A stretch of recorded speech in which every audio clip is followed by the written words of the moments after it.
أعوذ بالله من الشيطان الرجيم. براءة من الله ورسوله إلى الذين عاهدتم من المشركين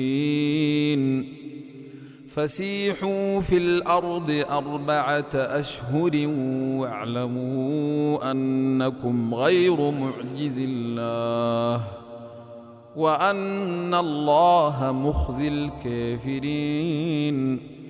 وأذان من الله ورسوله إلى الناس يوم الحج الأكبر أن الله بريء من المشركين ورسوله فإن تبتم فهو خير لكم وإن توليتم فاعلموا أنكم غير معجز الله وبشر الذين كفروا بعذاب أليم. إلا الذين عاهدتم من المشركين ثم لم ينقصوكم شيئا ولم يظاهروا عليكم أحدا فأتموا إليهم عهدهم إلى مدتهم إن الله يحب المتقين. فإذا انسلخ الأشهر الحرم فاقتلوا المشركين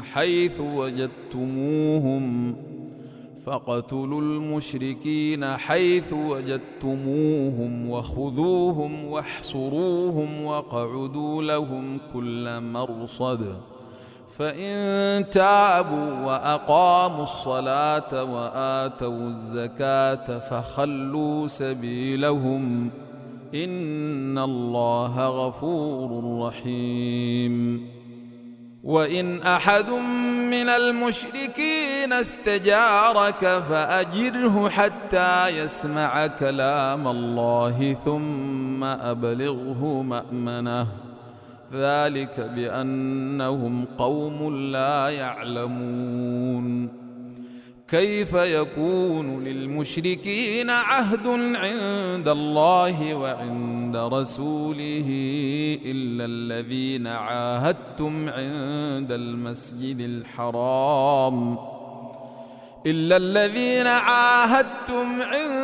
المسجد الحرام فما استقاموا لكم فاستقيموا لهم إن الله يحب المتقين.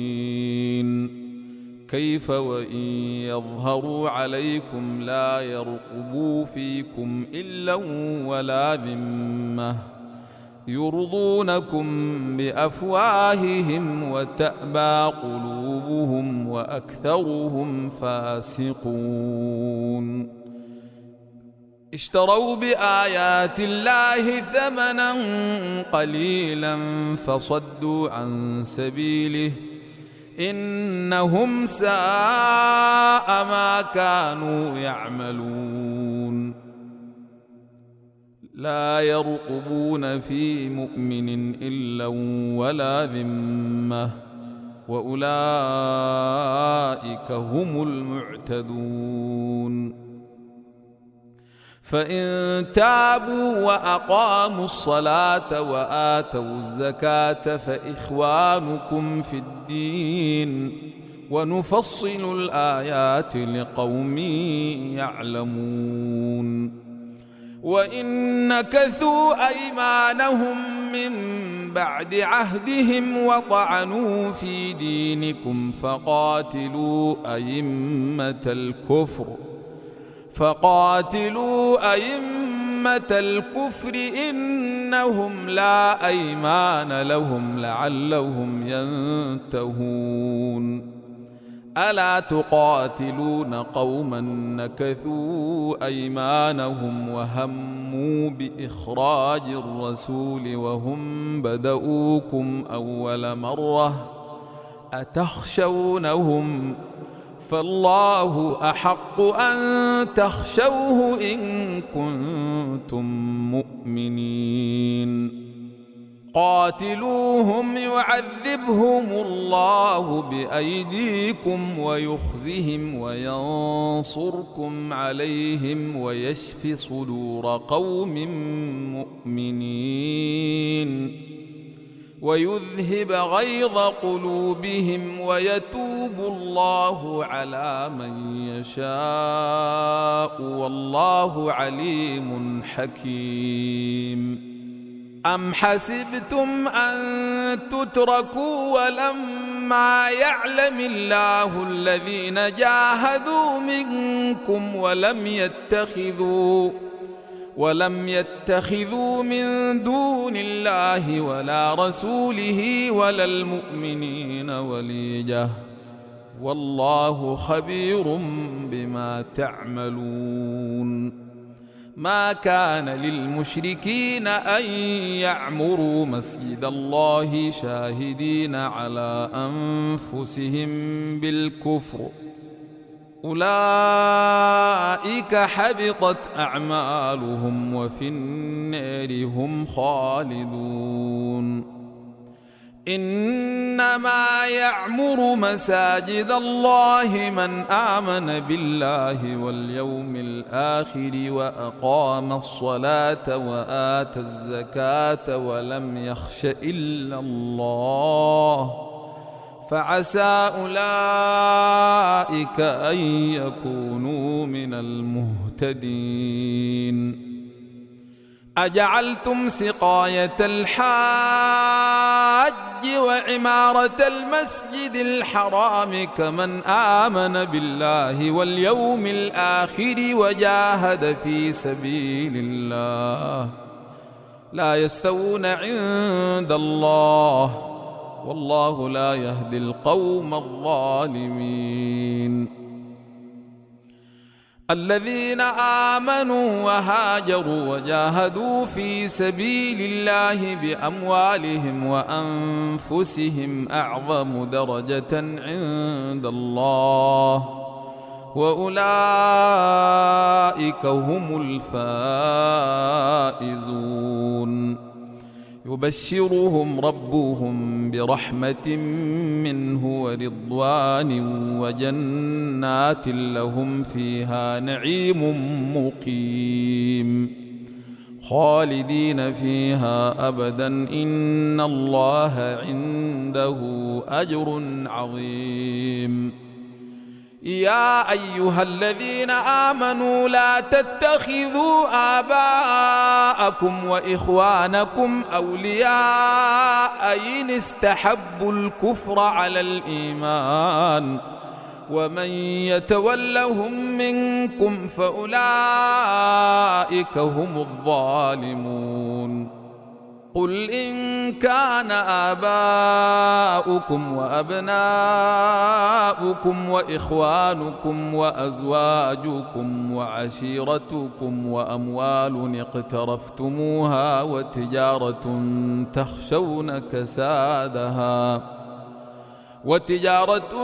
تخشون كسادها ومساكن ترضونها أحب إليكم من الله ورسوله وجهاد في سبيله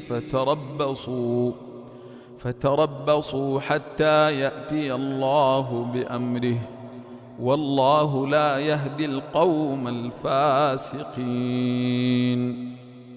لقد نصركم الله في مواطن كثيرة ويوم حنين إذ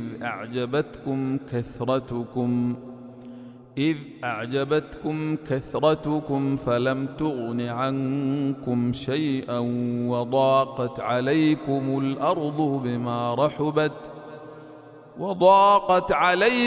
الأرض بما رحبت ثم وليتم مدبرين. ثم أنزل الله سكينته على رسوله وعلى المؤمنين وأنزل جنودا لم تروها وعذب الذين كفروا وذلك جزاء الكافرين.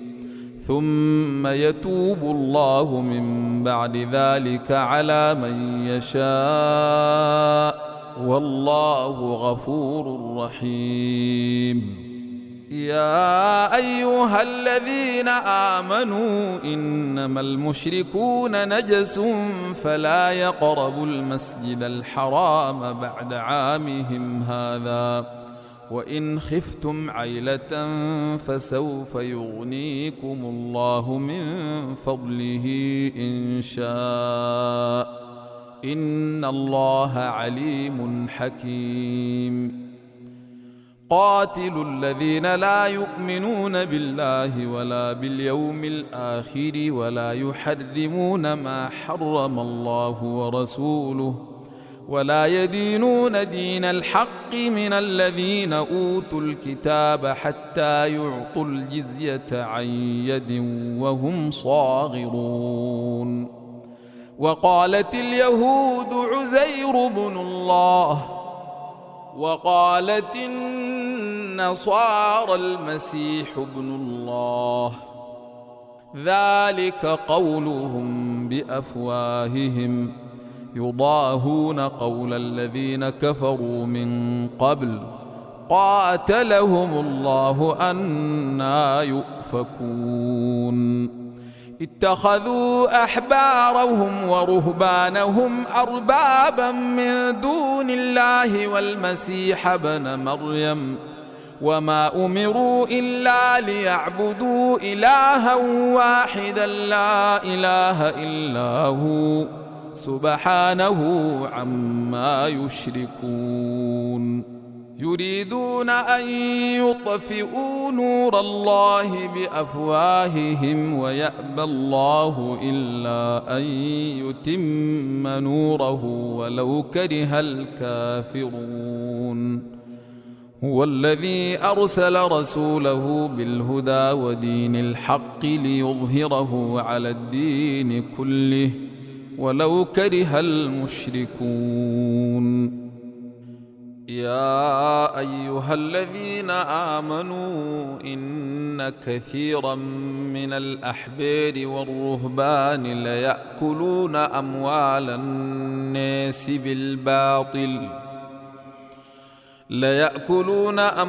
الناس بالباطل ويصدون عن سبيل الله والذين يكنزون الذهب والفضة ولا ينفقونها في سبيل الله فبشرهم بعذاب أليم. يوم يحمى عليها في نار جهنم فتكوى بها جباههم وجنوبهم وظهورهم هذا ما كنزتم لأنفسكم فذوقوا ما كنتم تكنزون. إن عدة الشهور عند الله 12 شهرا في كتاب الله يوم خلق السماوات والأرض منها 4 حرم ذلك الدين القيم فلا تظلموا فيهن أنفسكم وقاتلوا المشركين كافة كما يقاتلونكم كافة واعلموا أن الله مع المتقين. إنما النسيء زيادة في الكفر يضل به الذين كفروا يحلونه عاما ويحرمونه عاما ليواطئوا عدة ما حرم الله فيحلوا ما حرم الله. زين لهم سوء أعمالهم والله لا يهدي القوم الكافرين. يا أيها الذين آمنوا ما لكم إذا قيل لكم انفروا في سبيل الله اثاقلتم إلى الأرض أرضيتم بالحياة الدنيا من الآخرة فما متاع الحياة الدنيا في الآخرة إلا قليل إلا تنفروا يعذبكم عذابا أليما ويستبدل قوما غيركم ولا تضروه شيئا والله على كل شيء قدير إلا تنصروه فقد نصره الله إذ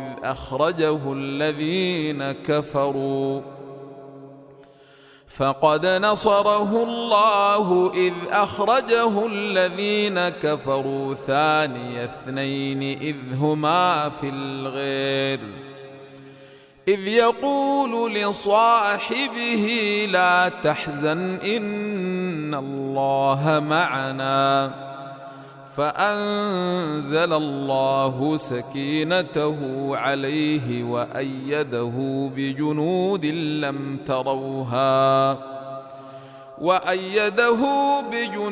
لم تروها وجعل كلمة الذين كفروا السفلى وكلمة الله هي العليا والله عزيز حكيم انفروا خفافا وثقالا وجاهدوا بأموالكم وأنفسكم في سبيل الله ذلكم خير لكم إن كنتم تعلمون لو كان عرضا قريبا وسفرا قاصدا لاتبعوك ولكن بعدت عليهم الشقة وسيحلفون بالله لو استطعنا لخرجنا معكم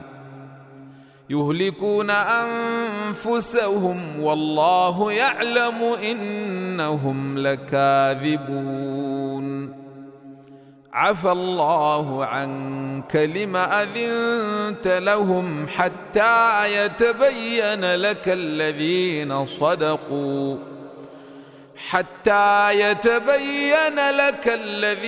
صدقوا وتعلم الكاذبين لا يستأذنك الذين يؤمنون بالله واليوم الآخر أن يجاهدوا بأموالهم وأنفسهم والله عليم بالمتقين إنما يستأذنك الذين لا يؤمنون بالله واليوم الآخر وارتابت قلوبهم فهم في ريبهم يترددون ولو أرادوا الخروج لأعدوا له عدة ولكن كره الله بعاثهم فثبطهم وقيل اقعدوا مع القاعدين لو خرجوا فيكم ما زادوكم إلا خبالا ولأوضعوا خلالكم يبغونكم الفتنة وفيكم سماعون لهم والله عليم بالظالمين لقد ابتغوا الفتنة من قبل وقلبوا لك الأمور حتى جاء الحق وظهر أمر الله وهم كارهون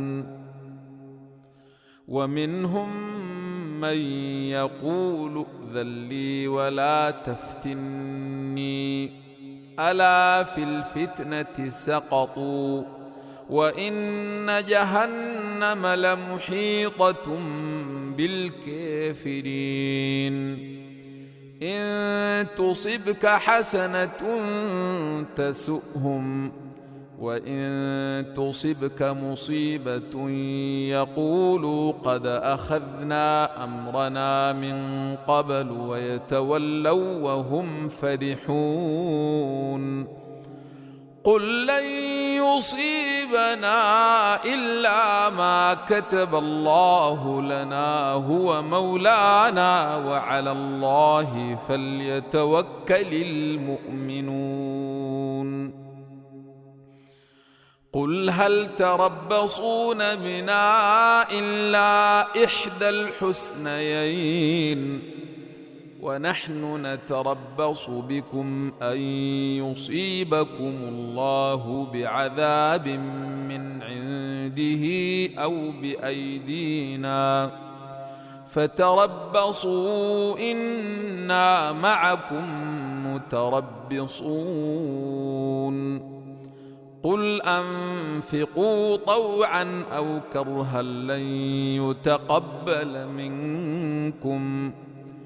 لن يتقبل منكم إنكم كنتم قوما فاسقين وما منعهم أن تقبل منهم نفقاتهم إلا أنهم كفروا بالله وبرسوله ولا يأتون الصلاة إلا وهم كسالى ولا ينفقون إلا وهم كارهون فلا تعجبك أموالهم ولا أولادهم إنما يريد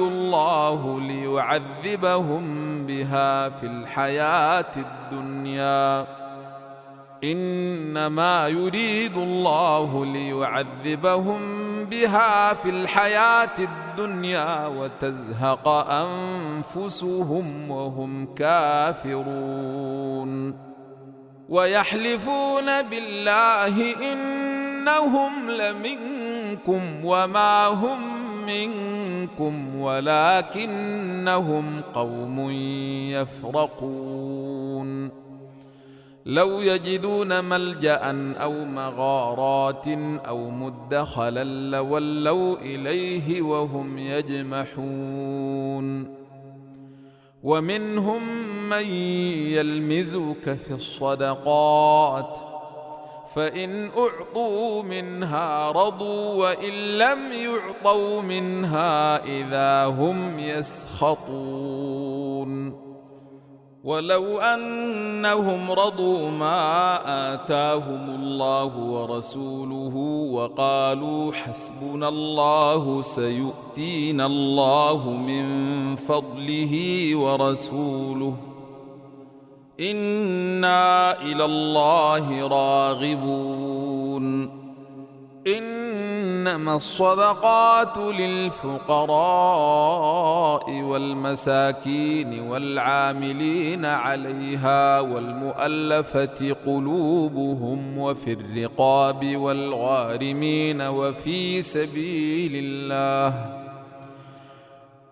سبيل الله وابن السبيل فريضة من الله والله عليم حكيم ومنهم الذين يؤذون النبي ويقولون هو أذن قل أذن خير لكم يؤمن بالله ويؤمن للمؤمنين ورحمة للذين آمنوا منكم والذين يؤذون رسول الله لهم عذاب أليم يحلفون بالله لكم ليرضوكم والله ورسوله أحق أن يرضوه إن كانوا مؤمنين ألم يعلموا أنه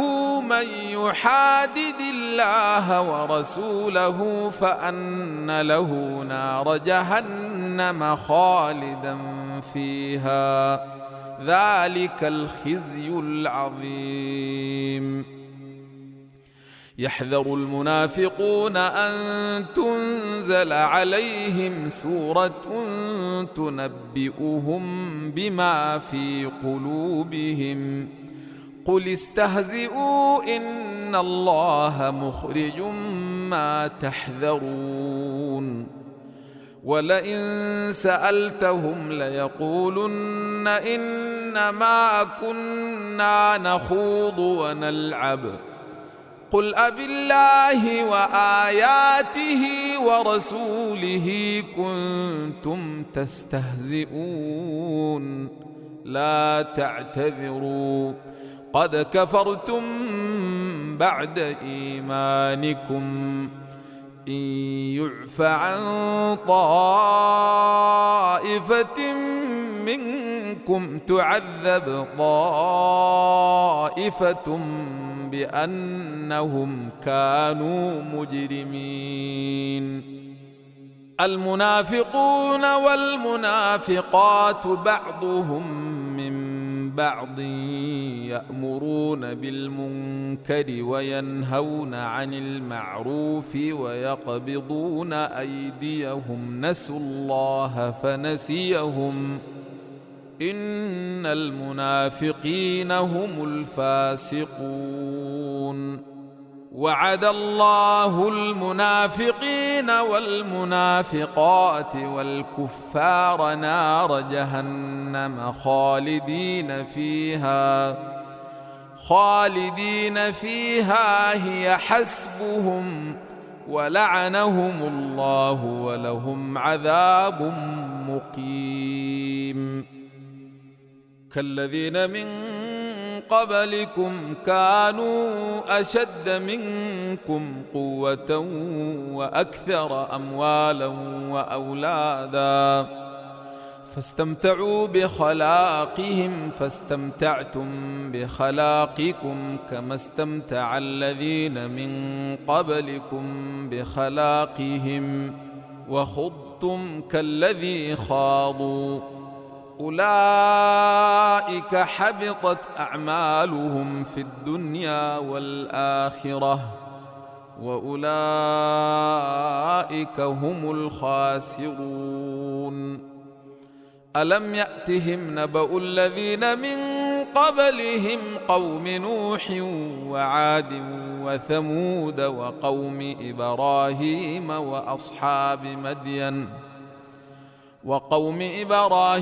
وأصحاب مدين والمؤتفكات أتتهم رسلهم بالبينات فما كان الله ليظلمهم ولكن كانوا أنفسهم يظلمون. والمؤمنون والمؤمنات بعضهم أولياء بعض يأمرون بالمعروف وينهون عن المنكر ويقيمون الصلاة ويؤتون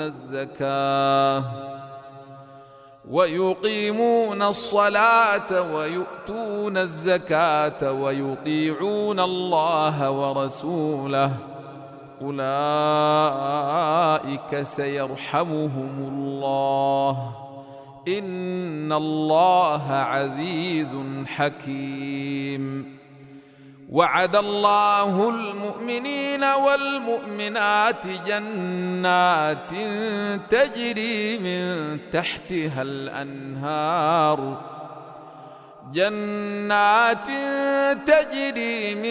تحتها الأنهار خالدين فيها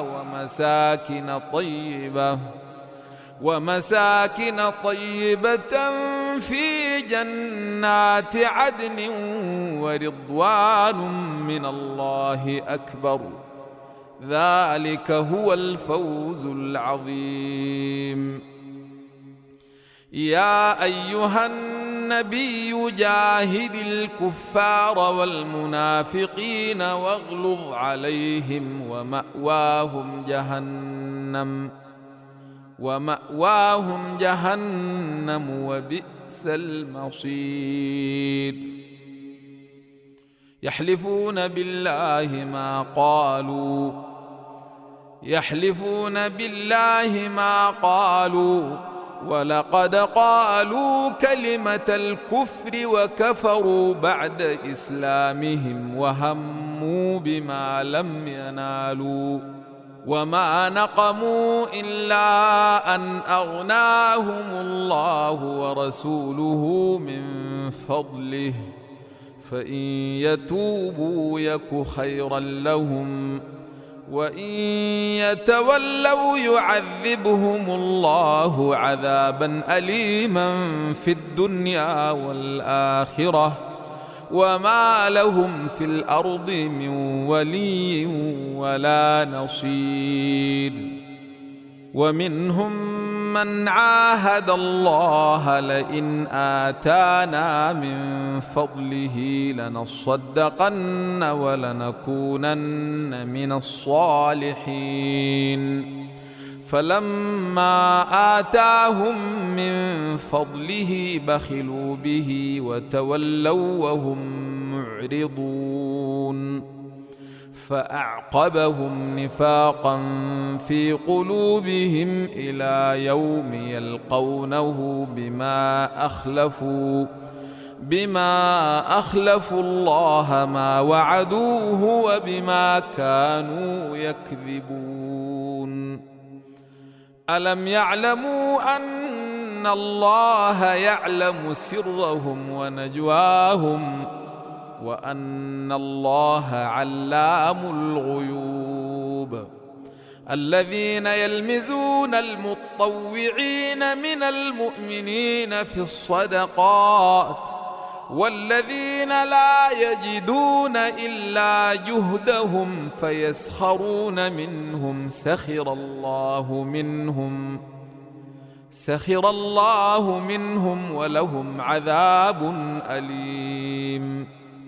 استغفر لهم أو لا تستغفر لهم إن تستغفر لهم 70 مرة فلن يغفر الله لهم ذلك بأنهم كفروا بالله ورسوله والله لا يهدي القوم الفاسقين.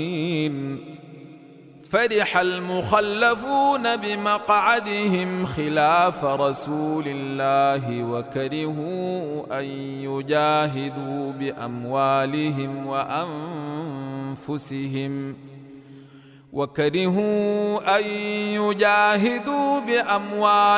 وأنفسهم في سبيل الله وقالوا لا تنفروا في الحر قل نار جهنم أشد حرا لو كانوا يفقهون. فليضحكوا قليلا وليبكوا كثيرا جزاء بما كانوا يكسبون. فإن رجعك الله إلى طائفة منهم فاستأذنوك للخروج فقل لن تخرجوا معي أبدا ولن تقاتلوا معي عدوا إنكم رضيتم بالقعود أول مرة فاقعدوا مع الخالفين. ولا تصل على أحد منهم مات أبدا ولا تقم على قبره إنهم كفروا بالله ورسوله وماتوا وهم فاسقون. ولا تعجبك أموالهم وأولادهم إنما يريد الله أن يعذبهم بها في الدنيا وتزهق أنفسهم وهم كافرون. وإذا أنزلت سورة أن آمنوا بالله وجاهدوا مع رسوله استأذنك أولو الطول منهم وقالوا ذرنا نكن مع القاعدين. رضوا بأن يكونوا مع الخوالف وطبع على قلوبهم فهم لا يفقهون. لكن الرسول والذين آمنوا معه جاهدوا بأموالهم وأنفسهم وأولئك لهم الخيرات وأولئك هم المفلحون. أعد الله لهم جنات تجري من تحتها الأنهار خالدين فيها، ذلك الفوز العظيم. وجاء المعذرون من الأعراب ليؤذن لهم وقعد الذين كذبوا الله ورسوله. سيصيب الذين كفروا منهم عذاب أليم. ليس على الضعفاء ولا على المرضى ولا على الذين لا يجدون ما ينفقون حرج إذا نصحوا لله ورسوله، ما على المحسنين من سبيل، والله غفور رحيم. ولا على الذين إذا ما أتوك لتحملهم قلت لا أجد ما أحملكم عليه تولوا وأعينهم تفيض من الدمع حزنا ألا يجدوا ما ينفقون. إنما السبيل على الذين يستأذنونك وهم أغنياء رضوا بأن يكونوا مع الخوالف وطبع الله على قلوبهم فهم لا يعلمون. يعتذرون إليكم إذا رجعتم إليهم قل لا تعتذروا لن نؤمن لكم قد نبأنا الله من أخباركم وسيرى الله عملكم ورسوله ثم تردون إلى عالم الغيب والشهادة فينبئكم بما كنتم تعملون.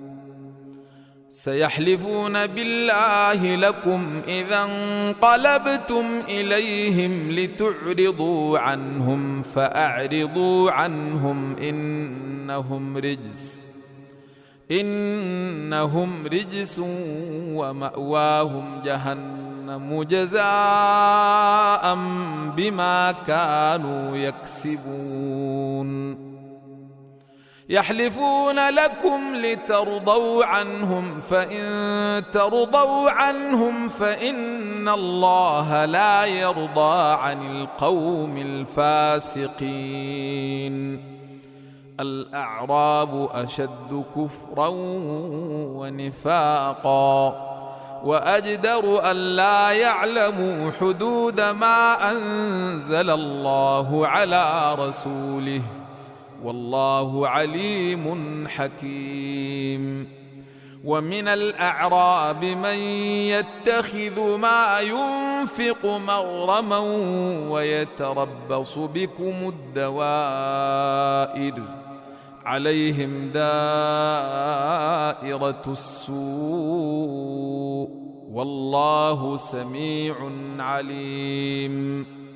ومن الأعراب من يؤمن بالله واليوم الآخر ويتخذ ما ينفق تنفقوا قربات عند الله وصلوات الرسول ألا إنها قربة لهم سيدخلهم الله في رحمته إن الله غفور رحيم. والسابقون الأولون من المهاجرين والأنصار والذين اتبعوهم بإحسان رضي الله عنهم ورضوا عنه وأعد لهم جنات تجري تحتها الأنهار خالدين فيها أبدا ذلك الفوز العظيم. وممن حولكم من الأعراب منافقون ومن أهل المدينة مردوا على النفاق لا تعلمهم نحن نعلمهم سنعذبهم مرتين ثم يردون إلى عذاب عظيم. وآخرون اعترفوا بذنوبهم خلطوا عملا صالحا وآخر سيئا عسى الله أن يتوب عليهم إن الله غفور رحيم. خذ من أموالهم صدقة تطهرهم وتزكيهم بها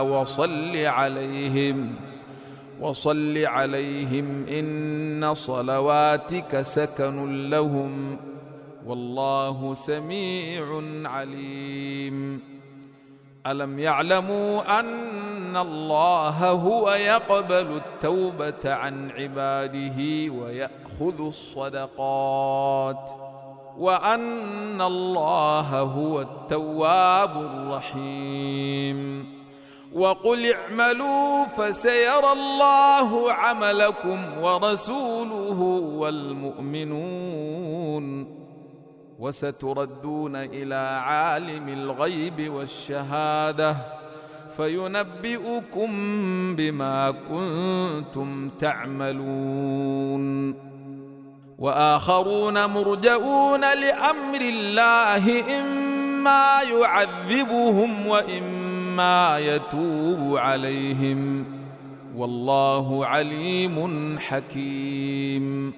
والذين اتخذوا مسجدا ضرارا وكفرا وتفريقا بين المؤمنين وإرصادا لمن حارب الله ورسوله من قبل وليحلفن إن أردنا إلا الحسنى والله يشهد إنهم لكاذبون. لا تقم فيه أبدا لمسجد أسس على التقوى من أول يوم أحق أن تقوم فيه رجال يحبون أن يتطهروا والله يحب المطهرين. أفمن أسس بنيانه على تقوى من الله ورضوان خير أم من أسس بنيانه على شفا جرف هير فانهار به في نار جهنم والله لا يهدي القوم الظالمين. لا يزال بنيانهم الذي بنوا ريبة في قلوبهم إلا أن تقطع قلوبهم والله عليم حكيم. إن الله اشترى من المؤمنين أنفسهم وأموالهم بأن لهم الجنة بأن لهم الجنة يقاتلون في سبيل الله فيقتلون ويقتلون وعدا عليه حقا في التوراة والإنجيل والقرآن ومن أوفى بعهده من الله فاستبشروا ببيعكم الذي بايعتم به وذلك هو الفوز العظيم. التائبون العابدون الحامدون السائحون الراكعون الساجدون الآمرون بالمعروف والناهون عن المنكر والحافظون لحدود الله وبشر المؤمنين. ما كان للنبي والذين آمنوا أن يستغفروا للمشركين ولو كانوا أولي قربى من بعد ما تبين لهم أنهم أصحاب الجحيم. وما كان استغفار إبراهيم لأبيه إلا عن موعدة وعدها إياه فلما تبين له أنه عدو لله تبرأ منه إن إبراهيم لأواه حليم. وما كان الله ليضل قوما بعد إذ هداهم حتى يبين لهم ما يتقون إن الله بكل شيء عليم. إن الله له ملك السماوات والأرض يحيي ويميت وما لكم من دون الله من ولي ولا نصير. لقد تاب الله على النبي والمهاجرين والأنصار الذين اتبعوه في ساعة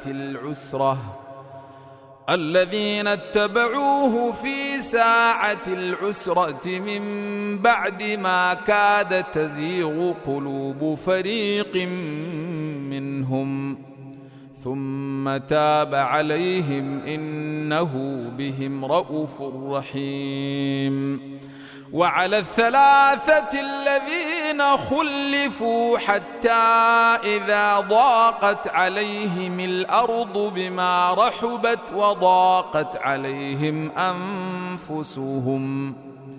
وضاقت عليهم أنفسهم وظنوا أن لا ملجأ من الله إلا إليه ثم تاب عليهم ليتوبوا إن الله هو التواب الرحيم.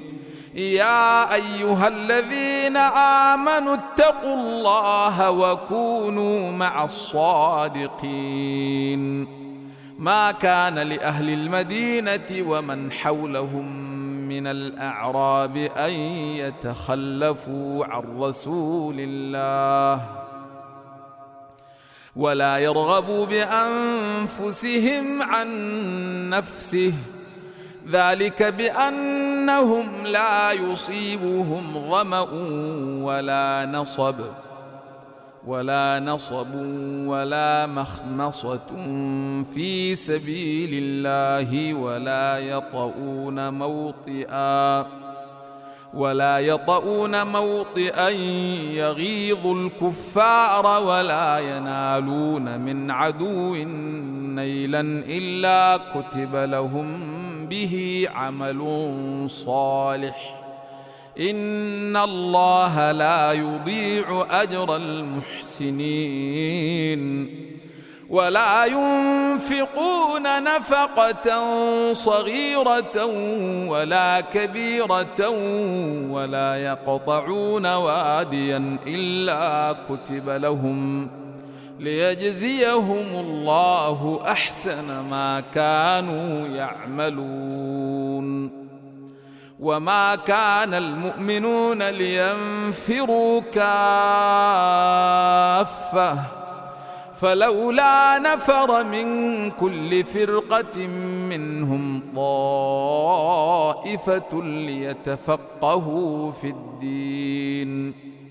ليتفقهوا في الدين ولينذروا قومهم إذا رجعوا إليهم لعلهم يحذرون. يا أيها الذين آمنوا قاتلوا الذين يلونكم من الكفار وليجدوا فيكم غلظة واعلموا أن الله مع المتقين. وإذا ما أنزلت سورة فمنهم من يقول أيكم زادته هذه إيمانا فأما الذين آمنوا فزادتهم إيمانا وهم يستبشرون.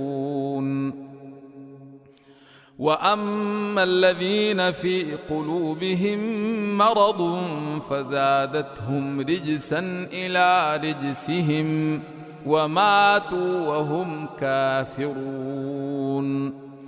أولا يرون أنهم يفتنون في كل عام مرة أو مرتين ثم لا يتوبون ولا هم يذكرون. وإذا ما أنزلت سورة نظر بعضهم إلى بعض هل يريكم من أحد ثم انصرفوا صرف الله قلوبهم بأنهم قوم لا يفقهون. لقد جاءكم رسول من أنفسكم عزيز عليه ما عنتم حريص عليكم بالمؤمنين رؤوف رحيم. فإن تولوا فقل حسبي الله لا إله إلا هو عليه توكلت وهو رب العرش العظيم.